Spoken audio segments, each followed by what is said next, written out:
Everything he told me was a lie. Am I the a-hole for wanting to stay with my boyfriend after finding out he'd lied about being adopted for over 10 years?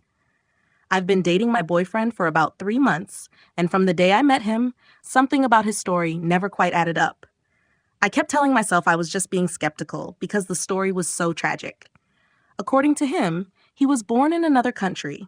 His biological parents and brother died in a house fire. No relatives wanted him, and he was eventually adopted when he was around 12 years old. It sounded unbelievable, but who questions someone's traumatic childhood?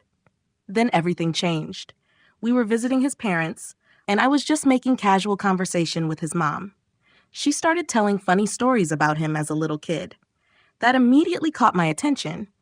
He had always told me he didn't even come to this country until he was 11 years old. So I casually asked, "How old was he when that happened?" My boyfriend suddenly became completely silent. Not long after that, we left. The second we got into the car, he finally spoke. He claimed his parents were making up stories from his biological mother's diary and pretending those memories were their own because they didn't want people to know he was adopted. It sounded strange, but I didn't argue. Instead, I kept asking questions. Where was this diary? Why would they hide the adoption from me? How did they know all these stories? His answers technically fit together, but they didn't feel right. Finally, before he left for work, I told him something simple. I'd still love you even if your parents were telling the truth. Later that night, he came back and admitted he'd lied. He showed me a birth certificate and old photos. Then he gave me a completely different explanation. He said he had run away from home when he was 15 and lied about being adopted to avoid getting Child Protective Services involved. The lie supposedly snowballed over the next 10 years. He even legally changed his very traditional name to an English one, so the story would seem believable. He told different people different reasons for changing his name. He even insisted we mostly spoke English together because it helped support the story. As unbelievable as it sounded, I still cared about him. I told him that lying didn't erase the kind and caring person I'd gotten to know. I only had one condition. He needed to get professional help. He agreed. At that point, I honestly wondered if I was crazy for believing we could work through this. Then I asked the internet for advice. Most people warned me that he probably wasn't finished lying. One commenter said that if this really was a lie that spiraled out of control, he needed to come completely clean. Otherwise, there was no reason to trust anything he said. I replied that he had confessed on his own and had already agreed to see a psychiatrist. Another commenter simply said they believed his new story was probably another lie. That comment stuck with me.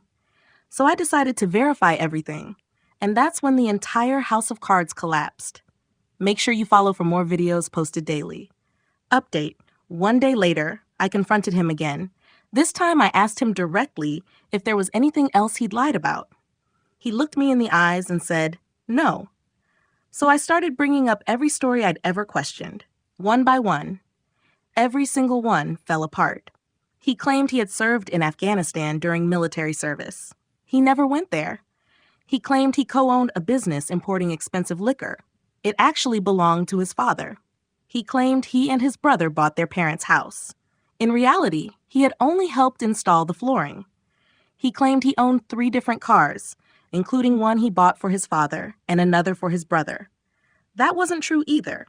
He once served me a bottle of supposedly incredibly expensive wine on one of our early dates. It became one of our favorite relationship stories because I admitted I didn't even like red wine. Turns out, it wasn't his wine. His father had bought it while on vacation. Then came the story that completely shocked me. The very first time we met, he told me about a violent ex-girlfriend who had supposedly stabbed him in the stomach. He described it in horrifying detail.